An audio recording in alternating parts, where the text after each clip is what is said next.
Good evening sir. Good evening madam.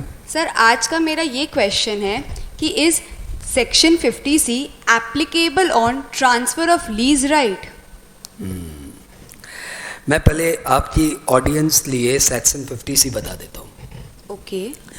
Section 50C income tax में capital gain के लिए एक सेक्शन बनाया गया है जिसमें ऐसा बोला गया है कि यदि कोई बंदा अपनी इमूवेबल प्रॉपर्टी बेचेगा तो जितने में वो बेचेगा वो सेल कंसिडरेशन या उस प्रॉपर्टी की जो स्टैंप ड्यूटी वैल्यू है वो वैल्यू, इन दोनों में से जो हायर होगा उस पे कैपिटल गेन टैक्स लगेगा।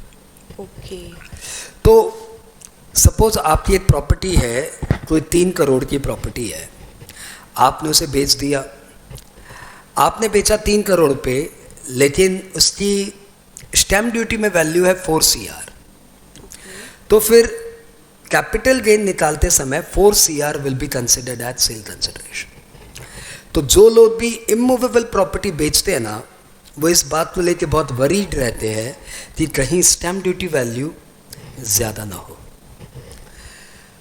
आपने जो मुझसे पूछा कि लीज होल्ड राइट पे भी क्या ट्रांसफ़र करते समय स्टैम्प ड्यूटी वैल्यू कंसिडर करेंगे, तो सेम का सेम केस एक आया था Noida cyber park private limited company का, जिसमें दिल्ली ट्रिब्यूनल ने ये हिस्टोरिकल डिसीजन दिया कि लीज होल्ड प्रॉपर्टी में जब आप अपना लीज राइट बेचते हो वो प्रैक्टिकली तो same as sale of immovable property है। क्योंकि लीज राइट होता क्या, पहले आप ये भी समझ लो यदि आपकी ऑडियंस थोड़ी सी कंफ्यूज हो तो। सपोज मैंने एक प्रॉपर्टी लेनी है तो या तो प्रॉपर्टी मुझे एब्सोल्यूट ओनरशिप में मिलेगी और या फिर वो प्रॉपर्टी मुझे लीज पे मिलेगी। लीज पे मिलेगी मतलब मैंने वो प्रॉपर्टी 60 साल की लीज ले लिया। I purchase the property for 60 years lease.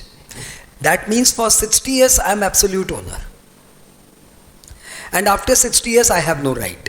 True. The difference between ownership and lease is that ownership is permanent and lease is for a long term period. तो यदि सपोज मैं एक प्रॉपर्टी 60 years ले लेता हूँ तो मेरे दिमाग में क्या है कि मेरी लाइफ अब 60 साल से बेसी बची नहीं है, तो मेरे लिए तो एज गुड एज ओनरशिप है। मेरे बच्चों का क्या हो तो बाद में सोचेंगे 60 साल में तो शायद वो भी कवर हो जाएंगे। तो मैंने 60 years में प्रॉपर्टी लीज पे ले लिया, सामने वाले ने मुझे 60 years में प्रॉपर्टी लीज पे बेच दिया, तो हमारे लिए प्रैक्टिकली ये एज गुड एज ओनरशिप है, लेकिन ऑन पेपर ये है लीज राइट, ये ओनरशिप नहीं बिका। तो प्रॉपर्टी बिकती तो सेक्शन 50C लगता, लीज राइट बेचा तो क्या 50C लगेगा?